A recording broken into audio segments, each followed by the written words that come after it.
Terry Smith ingliz fond menejeri bo'lgan ajoyib shaxs. U 1953-yilning 15-mayida Angliyaning sharqiy London shahrida tug'ilgan.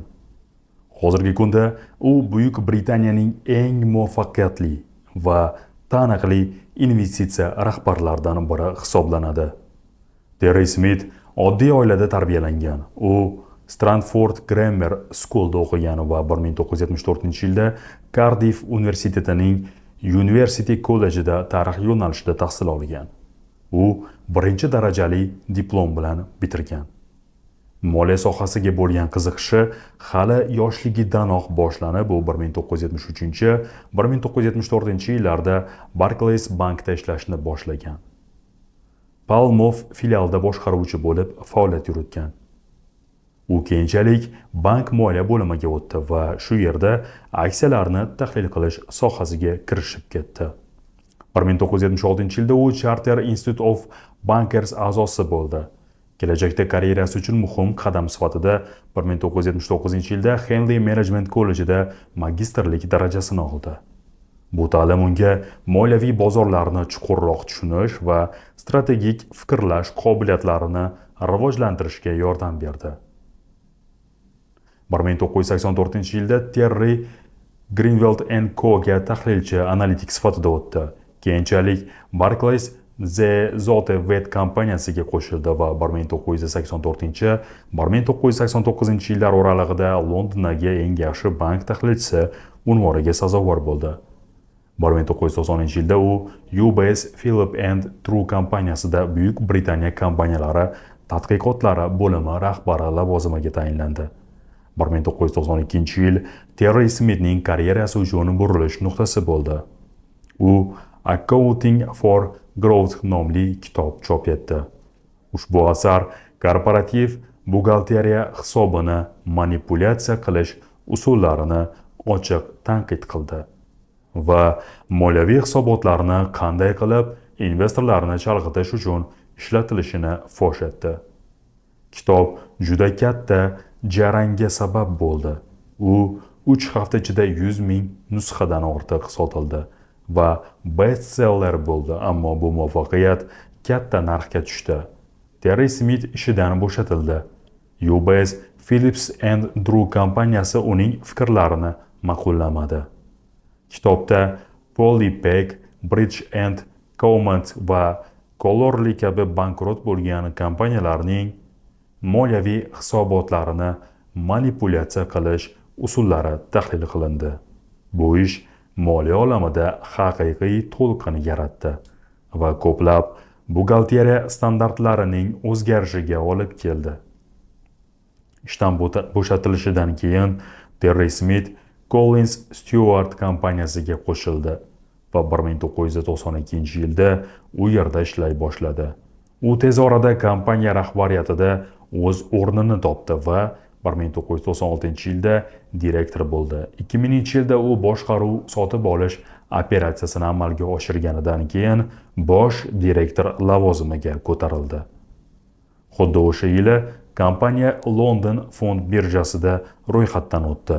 2003-yilda Collins Stewart kompaniyasi Tullett Liberty kompaniyasini sotib oldi va keyin 2004-yilda Preban Group'ni qo'shib oldi. Natijada dunyodagi ikkinchi eng katta diler kompaniyasiga aylandi. Tullett Perbon tashkil topdi. 2006-yilda Collins Stewart va Tullett Perbon ikkiga ajratildi va Terry Smith 2006-2010-yillarda Collins Stewart kompaniyasi raisi bo'lib ishladi.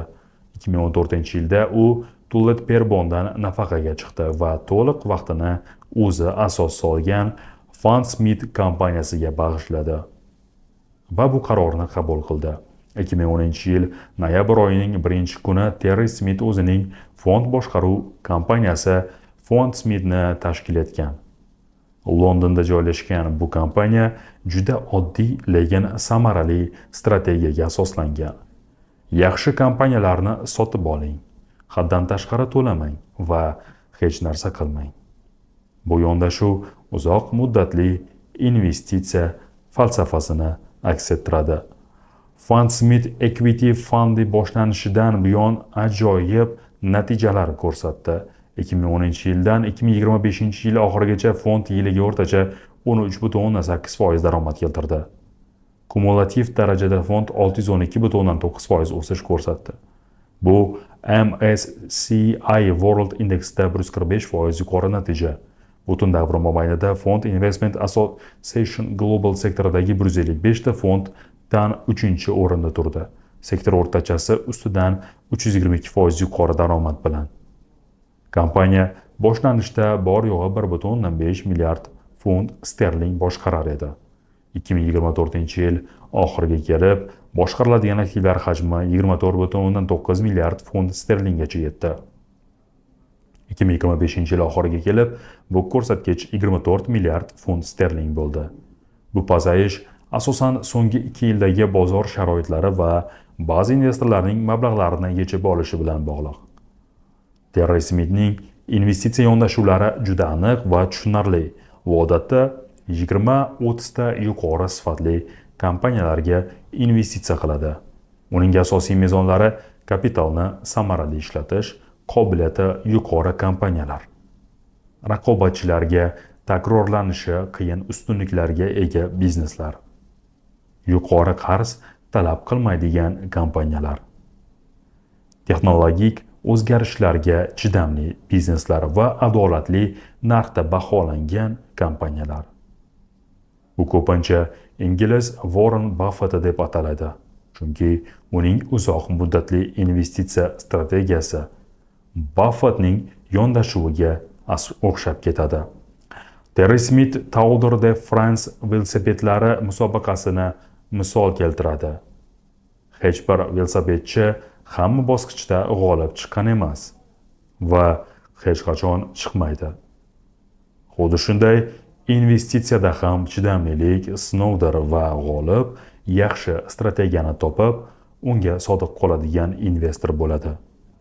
Fundsmith portfeli juda past aylanma stavkaga ega. 2025-yilda portfel aylanmasi atigi 12,7% bo'ldi. Bu uzoq muddatli ushlab turish strategiyasini aks ettiradi. Kompaniya derivativlardan foydalanmaydi va valyuta xavfini himoya qilmaydi.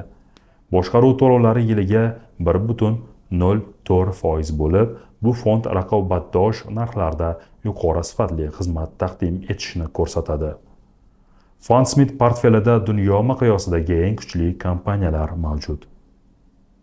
Bunga Microsoft, Meta Platforms, L'Oreal, Novo Nordisk, Philip Morris International, Estée Lauder kabi kompaniyalar kiradi. Oxirgi paytlarda portfelga Essilor Luxembourg, Ray-Ban Meta aqlli ko'zoynak ishlab chiqaruvchi va Zoetis hayvonlar salomatligi sohasidagi eng yirik kompaniya qo'shildi.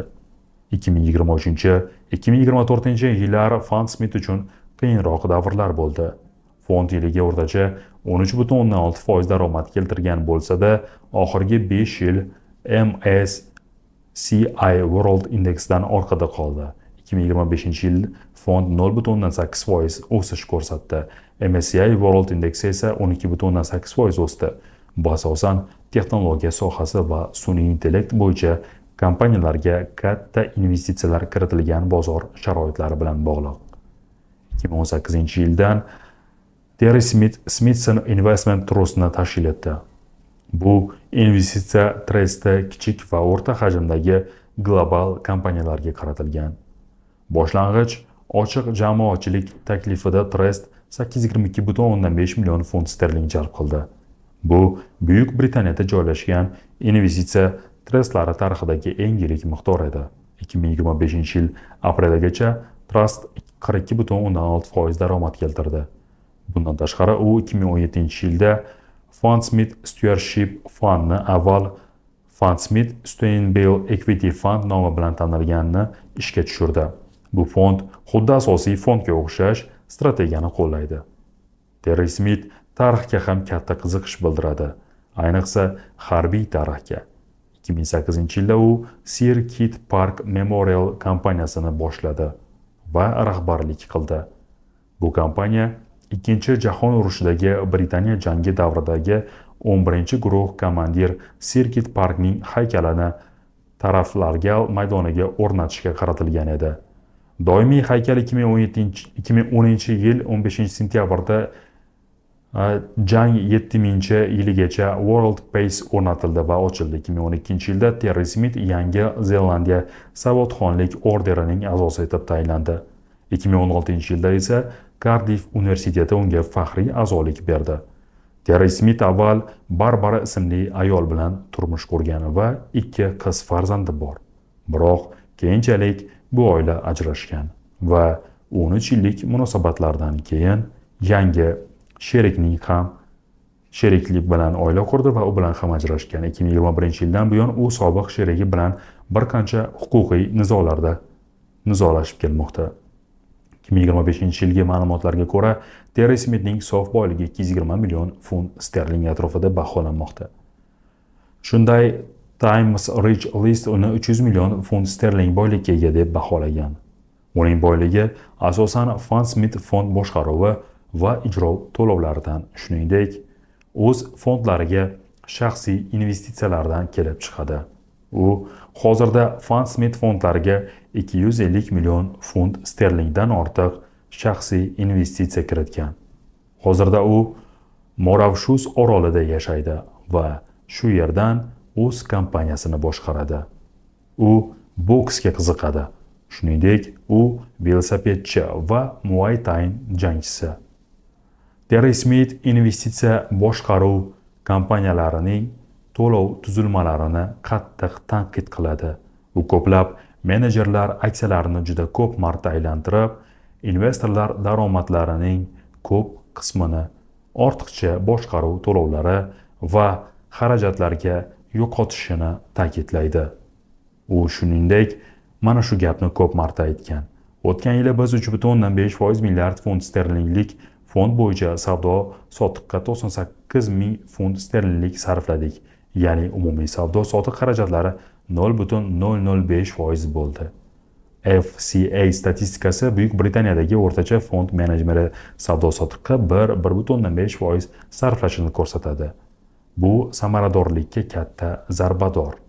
U Financial Times gazetasi uchun muntazam maqolalar yozgan va 2013-yilgacha Terry Smith Style and Talking nomli blogda moliyaviy va siyosiy masalalar haqida keng yozgan.